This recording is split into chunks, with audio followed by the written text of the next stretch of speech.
NASCAR motor back in this thing finally. Didn't have a subframe for a bit, but we got our mountless subframe now, which is really all we need to build off of, because we're gonna have to build our own steering rack mounts to run a different rack, and we're not using motor mounts at all. And yeah, anyway, we got the base effectively fully of our structure. Between that, the frame rails being done, everything's done. On that side, now we need to mount the drivetrain. It's time to make this thing officially part of the car, because with this setup, it basically is going to become a structural member of the car and tie everything together. We're going to be mounting our motor plate here at the front, our mid plate here in the middle, and our transmission mount. Now that's not as important because a lot of the load goes through the motor mid plate, but it's still important. We still want to make it strong and make sure this thing's all tied together well. But we've got the rest of our main center structure complete. Our transmission tunnel's fully in, welded up, minus a couple little bars, couple gussets. That's done and dusted. Our frame rails are fully welded in, gusseted, plated. Our cage is tied to the rockers now with these new rocker boxes. We got our anti-intrusion bars in. So our base structure in here is fully complete. All that's really left is to make the engine part of it and tie everything else together. So that way we can start finally on the sheet metal work, which that's going to be the part that's going to require a little bit of a artistic touch, you know? And I may be getting us a nice fancy tool for doing that. And if I'm gonna get it, I definitely wanna get it before that project. So I'm running out of time, but I have a little bit of time because we need to mount this engine, this drivetrain first. This ratchet strap has overstayed its welcome as the transmission support. I'm ready to kick it out for good, you know? Only one way to do that, and that's to build our drivetrain mounts. So let's get to it. See what we can come up with. All right, guys, real quick. Today's video sponsor is Brunt Workwear. Now, if you hang out here with me regularly, you may remember the last time Brunt was a video sponsor, and we had just got this pair of boots. These are their 9-inch waterproof slip-ons. And I did not get these with the intention of replacing my daily boots, my shop boots kind of thing. It was just an add-on for working in standing water and the mud, that kind of thing. That was the plan, right? Until I wore them, and then I tried to go back to my daily boots, and I don't think I made it 2 hours before I had to switch back, because the Brunts have a factory, cushioned insole. And all the other boots I've had before, that has been my biggest gripe, is that it feels like I'm walking on a piece of plywood. And I tried to shove insoles in there. I tried all different sorts of insoles, and even the thinnest ones, they helped a little bit with my feet, the bottom of my feet being sore, but then the boots got so cramped that I literally started to develop bunions because I was trying to, you know, make that compromise. Whereas with Brunts, they're designed OEM factory with the cushioned insoles, so you have the cushion, but you still have plenty of room for your feet. So point is, I said then I couldn't go back to my daily boots, and I did not. Instead, I got another pair of Brunts. These are their 6-inch Marins. I got them unlined with the composite toe. So great, perfect shop boot. They're light, they're breathable. I don't need them to be waterproof, working here in the shop. And got plenty of foot protection. And I got another pair of Brunts. They're 6-inch slip-ons. These are perfect for working outside, you know, when I'm wearing shorts, that kind of thing, doing yard work, all that kind of stuff. So obviously you don't need 3 pairs of boots, but now I got all the options, and I haven't worn my other boots since then because I just can't do it anymore. Now that I've got cushion for the bottom of my feet and room for my feet, my toes aren't all cramped anyway. I could go on and on, but if you're interested in trying out Brunts for yourself, they're offering a deal. If you go to bruntworkwear.com/TaylorRay10, 2 R's, TaylorRay 10, you can get $10 off a pair of boots. Once you try them out for yourself, you'll see what I mean. You'll understand. It's a pretty crazy difference. So huge shout out to Brunt for sponsoring today's video and keeping my feet from being sore, because I was getting old. So I'm getting old. Speaking of, we got a lot of work to do, which is why we need good comfy boots.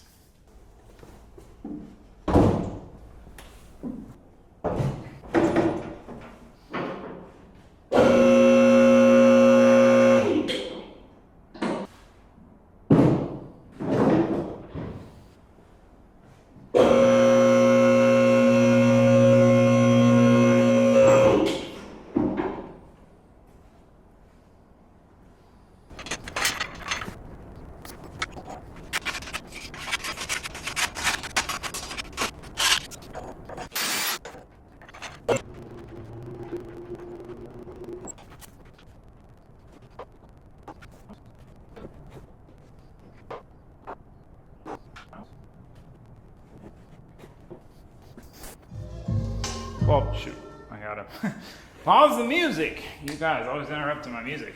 So we are basically near level, half a degree angled down, which is about what we want because we'll match the diff to that basically. And then our exact dimension to the end of the shock tower, about as far back as we can go, or kind of right up against the firewall, which I'd rather be a little too close and have to clearance if we need to. And then we are now a 1/4 inch above the subframe.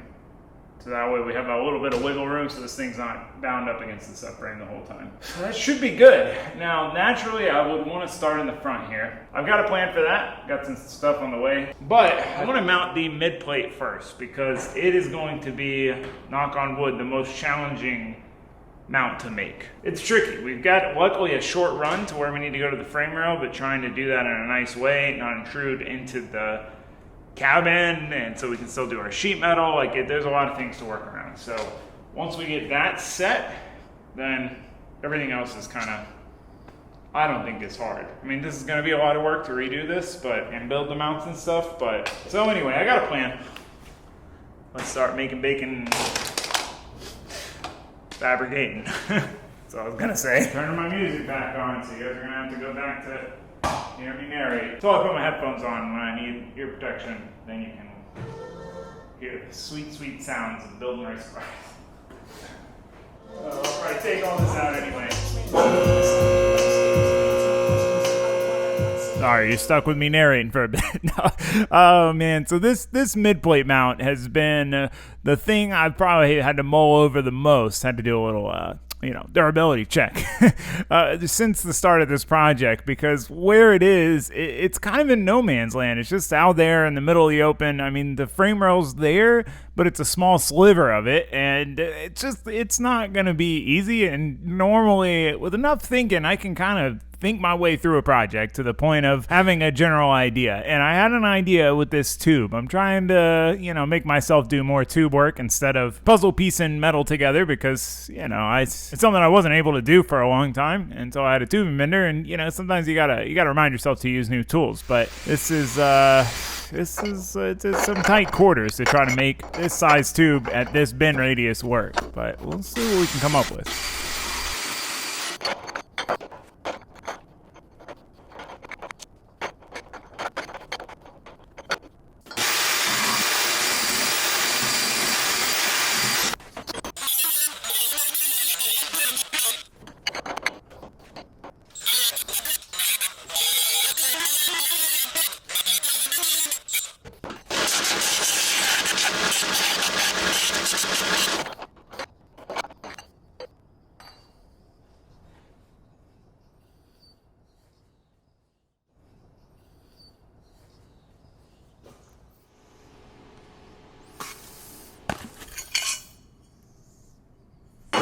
Got the dang cut settings pretty dialed on that thing. Look at how little slang that is. Pretty happy with that.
tried to go all elaborate on the shape initially to match all the curves on the mid plate and make it tuck in there nice, but then I realized A, it just looked goofy and ugly, and B, it was going to be kind of hard to build to close and box that off. This is not my favorite way of doing things, you know, one piece at a time. I'd much prefer to try to build something in as few pieces as possible and bend it all together, but this one's just, as I said, it's tricky. It's definitely a difficult one because there's a lot of things we got to work around. We got to tie into a small part on the frame rail. We've got to keep it tucked in because this is where, it's right by where our feet are going to go, where the pedal's going to go. So we need as much room on the inside as possible, inside of the car, but we need as much width in the engine bay as possible so that it can fit and the engine can go in there and the mid plate can go in and all of that. So it is, it's a bit of a juggling act, and we got to try to straddle that line. So I think the simple shape was the way to go. Sometimes it's easy to get a little carried away with shapes and things.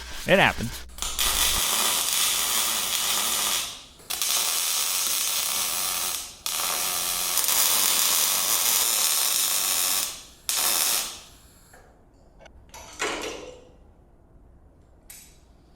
With the main plates shaped up and tacked in, we've got basically the base, basically, of where we're going to mount the mid plate to, but that alone is not going to be anywhere near strong enough. We need to support it. We got to build infrastructure for it to be supported because it's going to want to move back and forth. It's going to want to move in and out, and we need support in all directions. And the thing is, we've got to tie that support to stuff that's structural. If we tie it to just some other sheet metal, the bottom's at the frame rail, but the rest is sheet metal, it's not going to do a whole ton. It'll do something, but not a lot. So I wanted to make some braces that went and tied into the nice thick 1/8" plate that we have as our corner box replacement. So that way we're really stretching that structure over and giving it something to land on. That's something you can do with motor mid plates, is basically give yourself a spot to set it down on, which is kind of neat because then it makes it a little bit easier to install the engine. So I had to break out my curved bending dies that I made to try to get this curve to match perfectly with the mid plate's curve, so that way it'll sit in there and more or less center itself. The biggest thing for me whenever building a race car like this is serviceability, and then making sure that we have serviceability. Did I mention serviceability? It is really one of the most important things because you're going to have to work on it. There's this, you think that you get the fancy race parts and then nothing breaks, but really race cars break all the time. You're going to have to work on it. You're going to have to work on it at the track.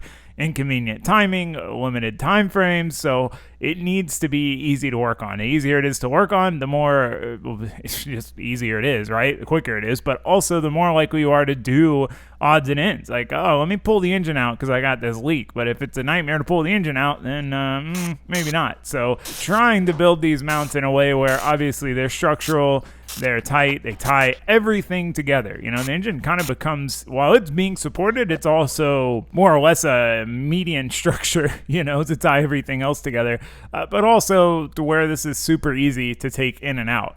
My vet, I tried to make it as easy as possible, and it's not bad for what it is, but, it's a turbo LS vet. There's a lot of stuff going on. This, we've got the luxury of it being simple and NA. So instead of whipping the engine hoist back out, I got this attachment, pallet fork attachment, and it's a little tricky. I gotta say, I thought this would be a little bit easier to use for this, but it's not made my job super easy. But we've got everything tacked in as far as the main plates are concerned. We got the engine out, and that's really all we needed to be in there to determine where it needed to go, at least.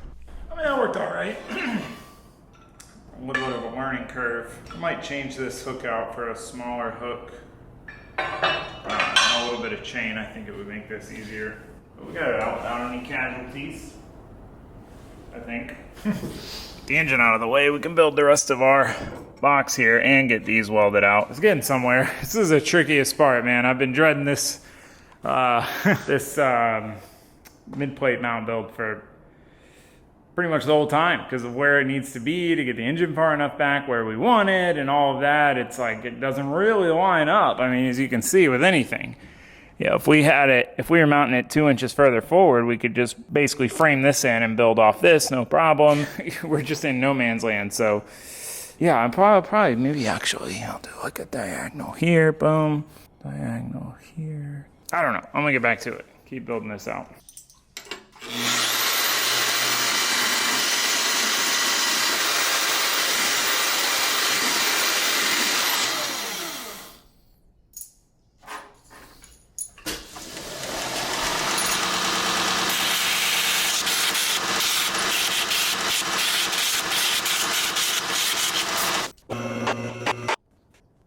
Ironically, the curvature that I spent so much time on these lower plates that it's going to sit on, it was just bothering me. I don't know. I guess I'm not a big fan of curves. I like edges or something, but I couldn't let it go. It was bothering me. And then also how pointy and tall these plates went. So before we weld this in, I figured we might as well trim them down some, and then we could start welding them out. Now, the difficult thing is we've got to weld to the frame rail. That's not too bad because it's pretty thick and pretty clean-ish for stock sheet metal. But then we've got to weld to the seam, you know, where the two panels meet, which there's seam sealer and all sorts of stuff in there. Not a good time. And then we've got to weld the 1/8 inch to 1/8 inch. Now that's the fun part because it's same size, same thickness material. We can run it kind of hot.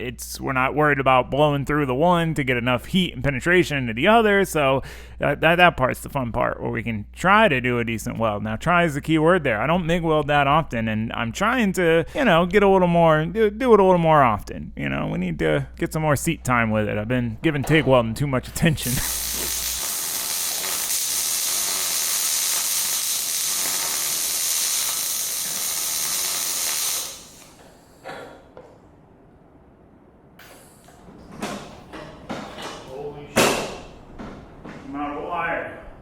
Oh my gosh, I can't believe I just did that to myself.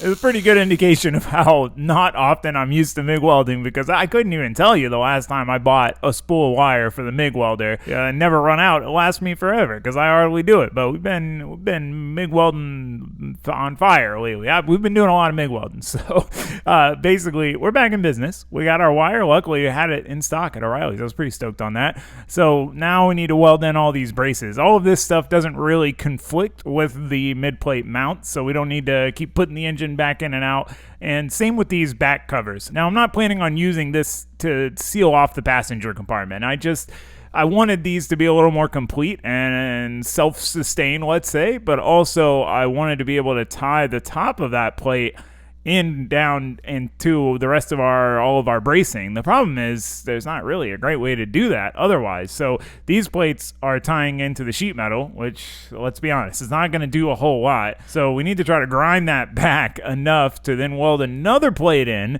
to tie them down into all of the bracing, because otherwise, I mean, that's kind of the weakest point. There's a lot of leverage up there, and the engine's going to want to shift back and forth. So we need to tie it forward. We got it brace down, up, left, right, X, Y, you know, but we need to make sure it's tied in at the top. So we've got another brace to make, maybe another couple. I don't know. We'll see how we're feeling. This is kind of a scab it together kind of thing. And in the spirit of scabbing it together and making it out of a million pieces, which does irk me a little bit, hurts my soul, I thought we might as well incorporate some scrap metal into it. I had some leftover flat bar needed to cut apart. Might as well use that too.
not to make this a dang MIG welding versus TIG welding podcast, but one of the many beautiful things about MIG welding stuff is you have one hand free. You can hold something in place and tack weld it with the other hand. You can do that with TIG welding, but it's tricky. These plates want to pull. As soon as you put a tack, as it starts to cool, that metal shrinks and then it'll pull. So you always gotta be weary of that, and that's why it's good anyway to hold stuff in place when you're gonna go tack weld it, and put multiple tacks on it. But one of those things. In this scenario, we're scabbing it together. We got to go with the theme and just scab our way through this. It's bothering me. I don't know if you can tell. It's bothering me a little bit, but it's gonna look good. We're gonna make it all complete and tie it all together and tie up the loose ends. I promise it'll look good. Right now, we're focusing on the structure, the punch test, and it's good. It's good, solid. So now we need to see if it works, if it actually works out. But all jokes aside, it's coming out pretty good. I'm pretty happy with it. All things considered, for starting with nothing in no man's land, we've got, something going there. So now we really just need to find out if it still works. I didn't feel like putting the engine back in a bunch of times before we weld this thing out. And I have had the unfortunate mispleasure of welding something out and then going to put it back together and realizing that slight thing you did before the last time or after the last time you test fitted it means it doesn't fit anymore. And then so luckily it seems like it's gonna fit. The engine's just not quite getting all the way in there. It's a little, this dang forklift thing, a little more struggle to work with than I thought. We'll get it. We'll get her. Check this out. It's not even doing anything anyway, but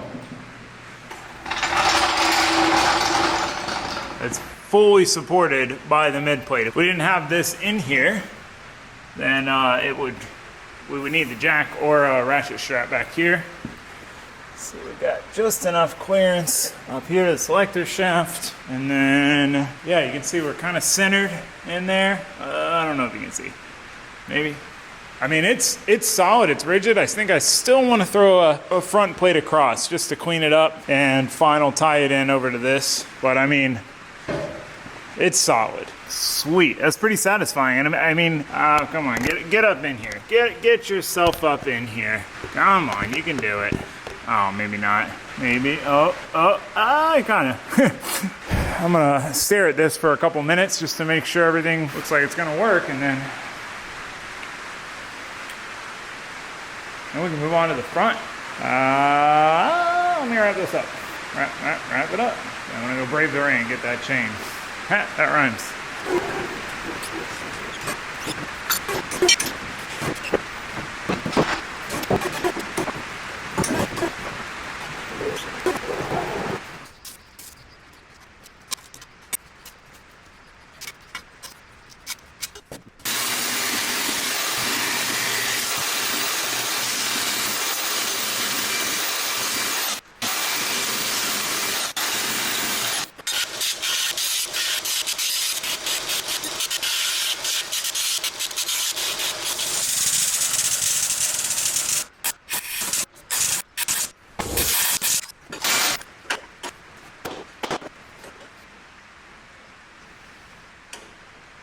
They're structural to tie this into, well, you get the idea. Tie this into this plate, but also it's a aesthetic thing to just finish this out. And then maybe I'll grind this back down too, we'll see. But that's it. Once we do that, I gotta decide on mounting holes. We can do one of two ways. We can either just have some kind of slotted holes, so we have some adjustment and flexibility for when we're, we need to shift the engine around a little bit. Or we can, what I'd like to do, but it's kind of risky because it has to be perfect, and those holes don't have any slotting ability. The holes in the mid plate. I'd like to do like a piece of 1/4 inch plate, tap it, helicoil it, so we have threads to bolt into, blind fasteners. So when we put the engine in, for example, you would put your bolts in from the front. You don't have to try to get your hand back here and hold nuts on the back side. So I don't know, I'll see how I'm feeling. Yeah, I'll see how I'm feeling. I do need to clean them up better though. They're full of mill scale steel. mill scale still. Mill scale still. Jeez, that's kind of a tongue twister. And yeah, might as well take them on up. So anyway, I gotta turn the lights on. All that last night. It's funny because it's kind of like watching a show. I have this theory, right? If you've ever watched whenever I watch a show with someone, if I want to stop in the middle of an episode because it's late, they'll be like, "Oh, let's finish the episode." I'm like, but a lot of shows, they hold the cliffhanger. They put a cliffhanger at the end, so you want to watch the next episode, right? And then beginning of the episode, cliffhanger's resolved, starts the new storyline, and it's really the middle of the episode a lot of times is the best place to stop. You know, they intentionally make the end the worst place to stop so you click the next one. So you're really better off stopping in the middle. How is that relevant? Well, it's relevant because I want to finish something before I call it a night. But it honestly works better for me if I don't, because I have something to just kind of get straight into the next day. So like coming out here today, I know I need to weld those up and then party on from there versus having to start on the next step, which requires brain power and thinking and plotting and planning. So jibber jabber. You know, you guys have no idea how much I talk to you. Well, I'm out here working and like so much of it doesn't make the cut because I'm trying to trim every last microsecond to make the video as short as I can while still covering everything I want to cover. It is a struggle. So I get so annoyed when people say, "Oh my gosh, too much talking." I'm like, dude, you have no idea this video was an hour and 10 minutes long before I cut it down to freaking 45 or whatever. I chopped out 30 minutes. Again, this is probably not going to make the cut. I'm going to try to make the cut. I'm getting to work.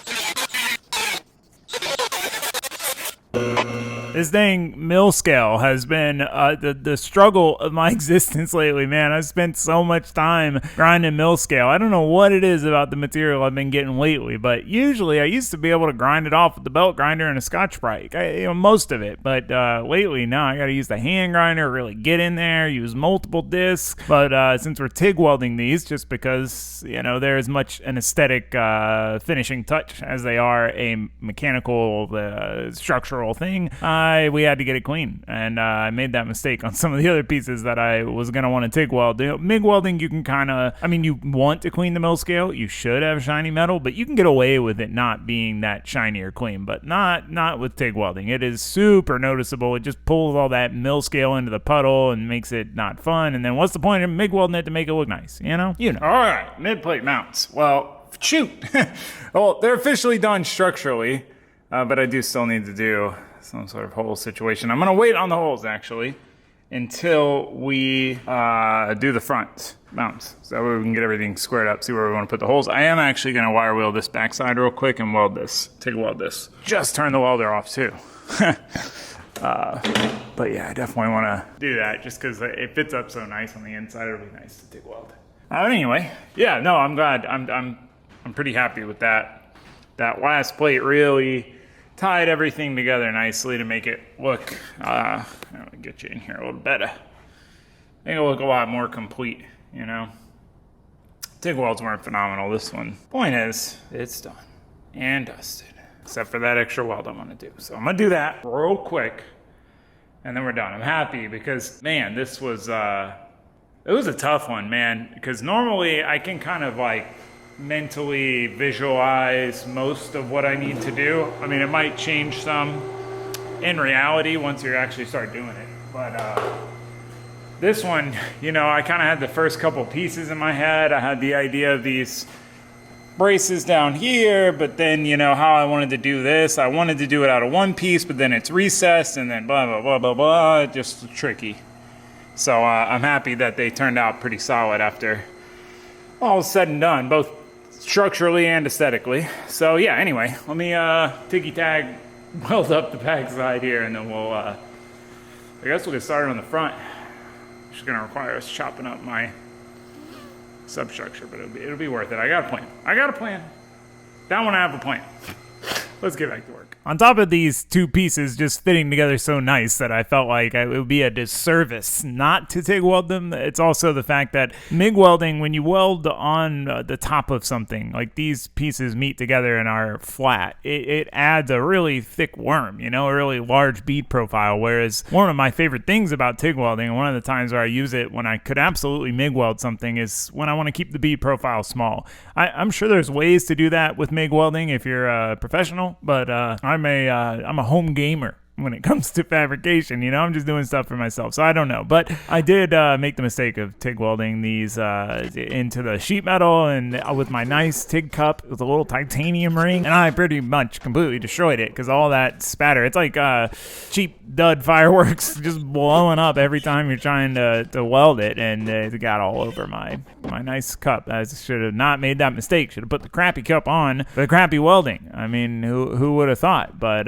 you know, it is what it is. So anyway, we got the engine back in now that that's all done and dusted, and we can start working on making our front mounts. And it does require us cutting up this structure that I spent like several days making because I had to design it in CAD in a way that I could cut it in multiple pieces because I don't have a huge cut area with the plasma table, and then weld it all together, and now I'm chopping it up. But hey, that's how it goes sometimes. Sometimes you gotta do that unfortunate chop up and start over, change it. I don't plan on fully starting over with this. I would like to retain it and just make it removable, but it can't be there because the engine needs to mount to that, right? But then to take the engine out, we have to take that off. So we can't do both, you know. We can't take that off and then the engine still have support. So then, you know, I mean, I guess you kind of could, but I want this to be where we can have the engine in and have pretty much everything off and have good access, because that structure, the idea is that it's going to mount a lot of things like the dry sump tank, maybe the oil filter housing on it, maybe on the engine, but multiple different things, lines, such. So then we'll have quick disconnects, so then we can quick disconnect all that stuff, pull that whole piece off, and then the engine's right there, super great access, easy to get off. Again, the goal is serviceability. I don't know if I've talked about the importance of serviceability, so I should tell you that no, it is I want to make this thing light and easy to work on, right? So there is a trade-off there. I mean, I'm normally I want to make things light, but I'll always sacrifice making things heavier in order to make them easier to work on. In this, we're trying to juggle both of those. And I mean, it can be a juggling act. Sometimes they go hand in hand, sometimes they don't. But I really want to make this thing light. I'm so bad at making cars light because I don't subscribe to the mentality that a little bit here and a little bit there makes a difference, and then it does. It adds up. So, you know, it's strong, light, serviceable. It's a juggling act. We're trying to balance all of them. But I think this should work and be nice and serviceable and solid and, you know, and lightweight. Got to keep it lightweight.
These are a good example of something that I absolutely should have cleaned off all of the mill scale, because I ended up TIG welding it and it was nasty. But I also wanted to go ahead and MIG weld up the rest of these frames, the frame that we cut, because I originally stitch welded it since it was just going to be kind of a frame, and then maybe mount the engine to it. And now that we're mounting the engine to it, it's important that it's fully welded, and it's that short section, so we need to make sure it's welded all the way tip to tip, basically. So now we just need to make some back plates, because we are going to need to brace these. That is, scabbing it together a little bit, just a little bit. This isn't as scabby, I will say. It's not as scabby, but using the same scrap metal from my old press brake die, I did. Honestly, though, it's like the cleanest flat bar that I have with the least mill scale, so it requires the least prep work, but got them cut to shape, basically just to box in the rail and then give us something to build our bracing to, because it's just like the mid plate. These things are kind of sticking way out there. They got a lot of leverage acting against them.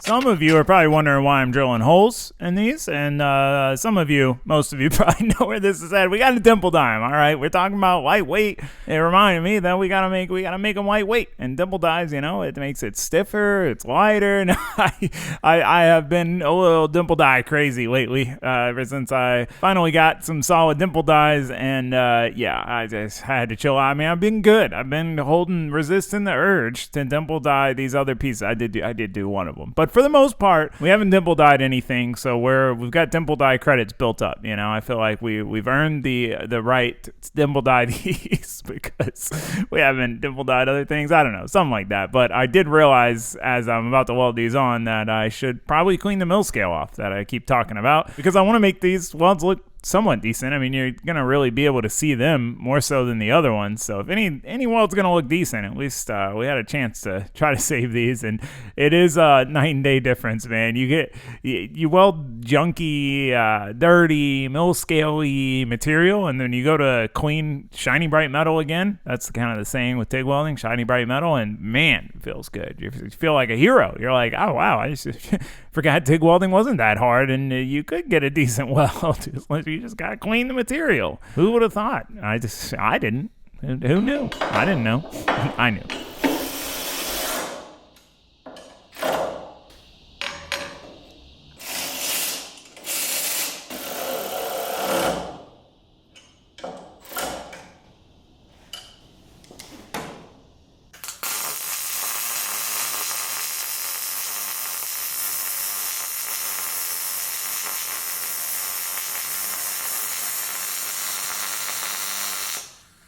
Need some jams. Can you even see what I'm doing here? Probably not. I decided to weld this up real quick. Mainly just this spot here, because obviously this is where it's going to attach now, so that becomes a stressor point. We need to weld there, but I thought I might as well just weld the whole thing out because it's easy. And funny enough, when I welded this, it was before I figured out the setting issue on my welder. So you can see this, like that's an old weld, and that's the new weld, which wasn't a great one, but you can see the difference. I had the wire setting wrong, so the wire speed was too low for how small the wire was. So anyway, jibber jabber. Let me weld this up so we can keep chugging. We got a lot of work to do still to finish mounting this dang engine, man. This has been a tedious one, but front done-ish, mid done-ish. Maybe go ahead and bolt them, and then we need to do center structure, blah, blah, blah. Let me finish welding. Music. Dang it, you didn't turn the music back on. I told you. I was gonna drop you down too. What am I doing? Get you up in here. Get you up in here. There you go. Alright, let's get to it. Music. Don't forget the music. Except you can't hear the music. Now, we obviously need to weld right up against this stressor point where they're going to meet. I don't think we need to weld the rest of this, but I'm just enjoying my newfound love for MIG welding because with the settings, right, it's a lot more enjoyable, you know, and these kind of welds, these T-joints are probably some of the most fun because they're the easiest to make look nice, usually, because you can get down in there. Now, I might have gone a little crazy and I accidentally welded it to the dang bench. Not used to that with TIG welding. You would notice that kind of thing, but with the MIG, you know, it's easy. I want to get away from me. All right, you know, it happens, but we got it unstuck so we can finish welding it. I'm welding top, bottom, inside out, maybe. I don't know. I'll see how I'm feeling after we get top, bottom done all the way around, but it should make a pretty big difference. It'll stiffen it up, and again, it's just an excuse for me to have some fun doing some MIG welding with my newfound settings. I'm not saying that these are show quality welds, not even close, but I'm enjoying them and I'm getting some satisfaction out of them, and we needed to kind of do it anyway. At least that's what I tell myself. So I do some more MIG welding. Been enjoying it a little too much. Gotta chill. TIG welding's my homie, you know? Okay, this thing is fully welded up. It's a lot stiffer now than it was. I think I'm gonna do what we did for the mid and make a small plate here to set it down on, so then we can like fully set the engine down in here before bolting it, and then the bolts are just to kind of hold it in place. Yeah, I guess we should do it. I think I'm gonna do that. I think it'll be worth it because then you can just pop the engine in, it sets down nicely, drill a couple holes, bada bing, bada boom. Bob's your uncle. And yeah, so I guess let's do that. I just had this revelation. Let's do that, and then we can start working on. So yeah, let's do that. Let us do it. Gotta try to make these look better than the last one. I didn't like the curve thingy, so try to make these look a little cooler. See what we can come up with.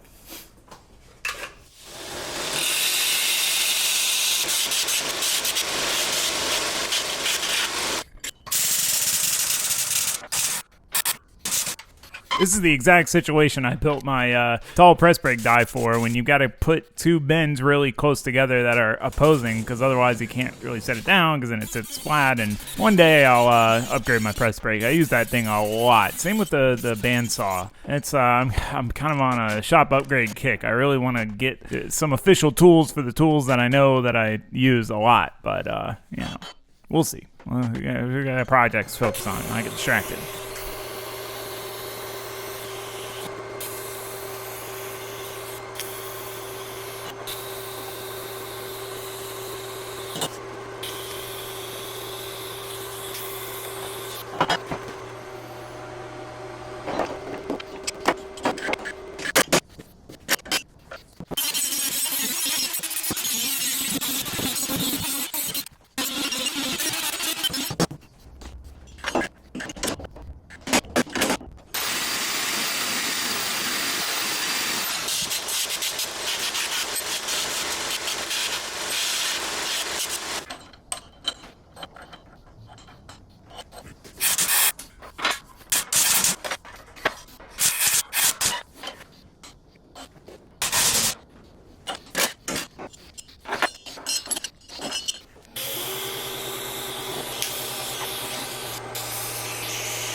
It's fully sitting in there, not on the subframe. Our shim worked, so this is what it's set down. We've now got our little bit of gap. Obviously we want it as low and as tight as possible, but we don't want it resting on the subframe either.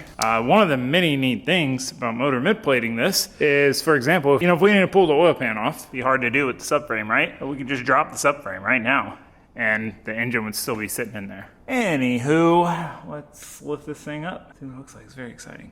I don't think, we haven't lifted it up since we did the mid-plate either, I don't think. It's a big moment. All right, let's do this. Side note, if you're frequently congested, don't build race cars. Don't do fabrication. Don't do fabrication, because all the metal dust.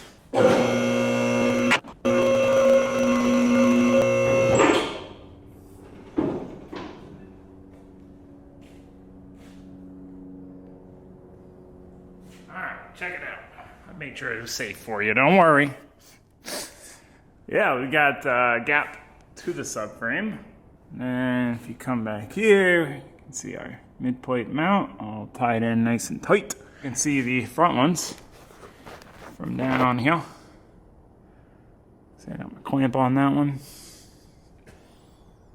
Pretty satisfying, I gotta say. Pretty dang satisfying. Yeah, I do plan to weld these fully into the frame rails, just because obviously otherwise we've got to drill holes to try to get bolts in from, we could also do, I don't know, I got to decide on that, if I want to weld them in or not. I mean, the nice thing about them being removable is if things got hectic and we were to tear this up, we could replace them. But on the flip side, they're supporting the front of the motor, so I'd prefer to have them just welded in. So I don't know, we'll see. Weigh in on that. Give me some opinions. Yeah. Pretty satisfying. I'm really happy with how the little wedges came out.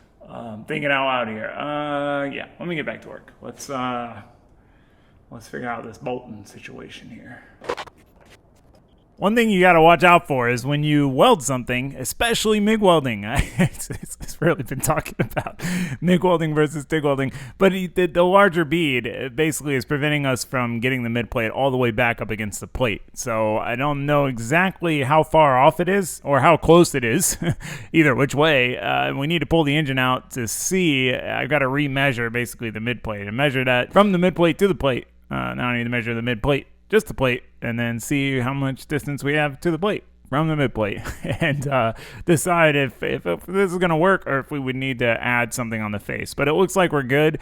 We've got the same distance, which is what I was going for. We just need to burr down these welds on the outside because they're taking up a lot of space and they're getting in the dang way. And then we can start drilling our holes. I use the, I forget, there's transfer punches, which you thread in, and then the other punches, but I think those are actually called transfer punches. They go in a given hole size, so they fit in there tight, and then you tap them, and then you got your hole.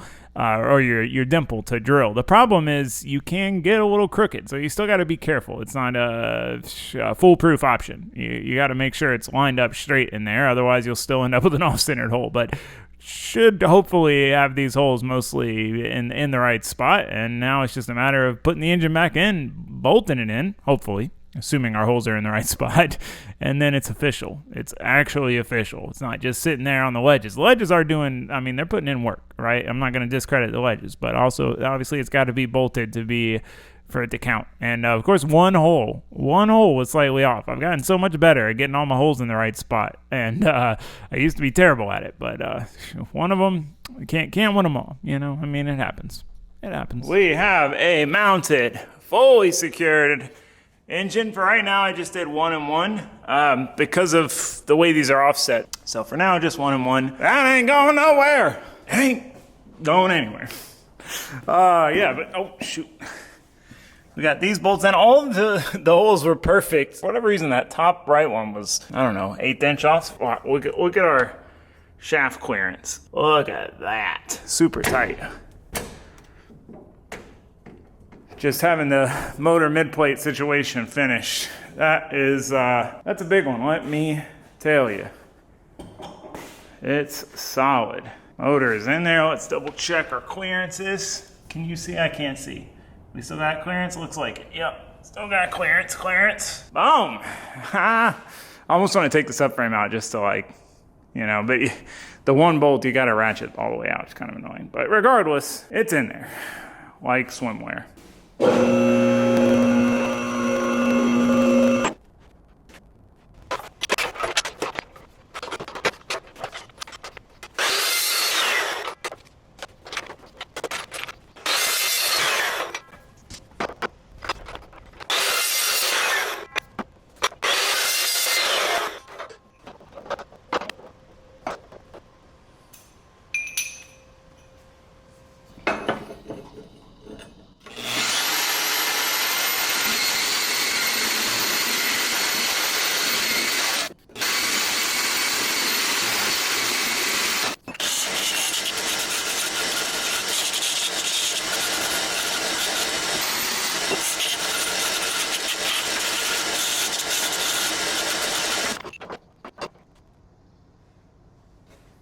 one thing I've got to actively remind myself to do is that I got to check and make sure things are level. I got to make sure these bars are level, otherwise we're going to have some wavy force. So fortunately, spot on. The rails and the bars to the rails.